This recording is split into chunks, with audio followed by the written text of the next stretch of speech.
And I went through this stage in middle school where for a few years I talked about worshiping the devil a lot because I thought it was funny. I'll tell you who did not think it was funny. My parents. And looking back at it, I understand completely why I did it. Because I've always struggled with limits. And according to Jewish tradition, there are 3 sins that are horeg v'al yavor. It is better to die than to transgress them. The first of these is shvichat damim, murder. Teenage Noam wasn't going to commit that. Second is gilu arayos, illicit sexual relations. Teenage Noam would have given anything to be able to commit that. And third is avodah zarah, idol worship. And that one I thought I could play with. So I would just talk about worshiping the devil a lot. For example, I approached Mrs. Schwab, the school librarian, and I asked if I could dedicate a satanic Bible to the library in honor of Mrs. Levitt, my science teacher. She said no. Cancel culture. Another example, I had a huge crush on Ellie Nussbaum, but I didn't know how to use my words and say, Ellie, I really like you. So instead I did the next best thing and I said, Ellie, I want to sacrifice you to the devil. Shockingly, my feelings were never requited. And it all reached a zenith in 8th grade. It was the spring of 1994. It was the spring of Pulp Fiction and Forrest Gump. And it was the spring that my satanic worship reached its heights, which again wasn't worship, it was just talking about it. And it was the last day of school. I went to this Orthodox Jewish school, K through 12, Maimonides school, and me and 2 friends, Toby Cram and Yehuda Skaversky, we have commandeered an old school VCR unit of the kind that used to exist, and we're going to stay after school and we're going to watch one of our favorite movies, Pee-wee Herman's Big Adventure. And I wanted to remember some things from this movie. And this is pre-Google. You want to remember it, you got to write it down.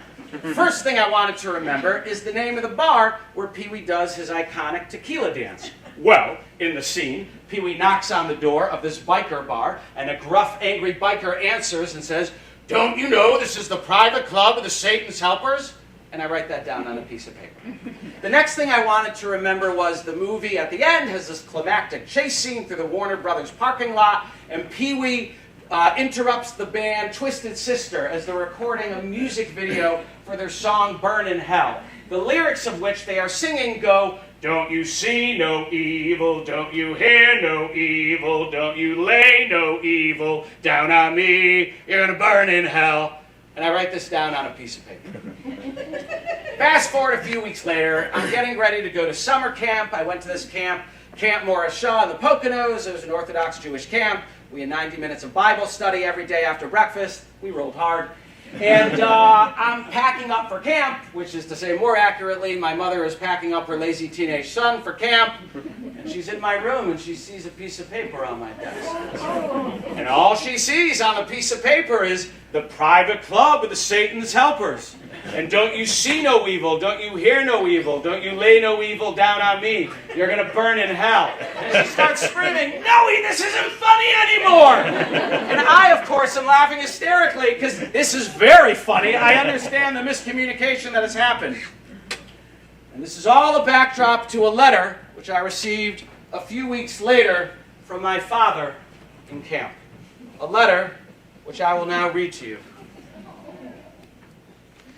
Dearest Noam, I have written this to you as a separate letter to help convey the seriousness of its contents and the urgency with which I expect a reply from you. Which implies this is actually letter 2 of 2 that I have received on this topic. As you know, Mom and I heard about the evening activity during which you made the public statement that you worship Satan. We expressed to you on the telephone our strong disapproval of that behavior and our disappointment in you. Such statements are wrong to make. They belittle you, and even when said in jest, are completely contrary to halacha, Jewish law, and your Torah lifestyle. Today, Mama received a phone call from someone who told her of an incident in which you asked permission to swim nude. And subsequently, when your bathing suit was missing, you walked naked from the boys' waterfront to your bunk. As a consequence, the head of the boys' waterfront was fired. All true, to be fair, all true. You should know that the person who told this story to Mama is not even a Camp Morris Shaw parent. But apparently the story has circulated widely throughout the New York area where she heard it. Which, if you ask me, seems far more of a commentary on the New York area telling stories about a naked 14-year-old boy than me. But I digress. If this story is true, or even largely true, and there are no unusual circumstances that can be offered to explain it in a different way than we heard it, Mama and I have decided you should return home with us to Brookline on Sunday following our trip to camp on visiting day. Noam, it is quite obvious to me that you do not understand the most basic concepts about behavior or proper interactions with other people. As a result, we believe the best course of action is to limit your involvement with other people and avoid situations like camp, where your thoughtless and foolish behavior is repeatedly demonstrated. Noam, you have been blessed with extraordinary gifts. Your intelligence, sense of humor, and curiosity are unusual. A major responsibility that Mama and I have is to help you focus those gifts into a lifelong pattern of behavior that is characterized by compassion, kindness, and sensitivity. Quite obviously, we are failing at that task. Far more importantly, you are failing as well. The reputation you are rapidly acquiring, widely spread throughout the community, will do you serious harm in the future. Noam, I love you very much, and this is a very difficult letter for me to write. But I also know you're simply not getting it.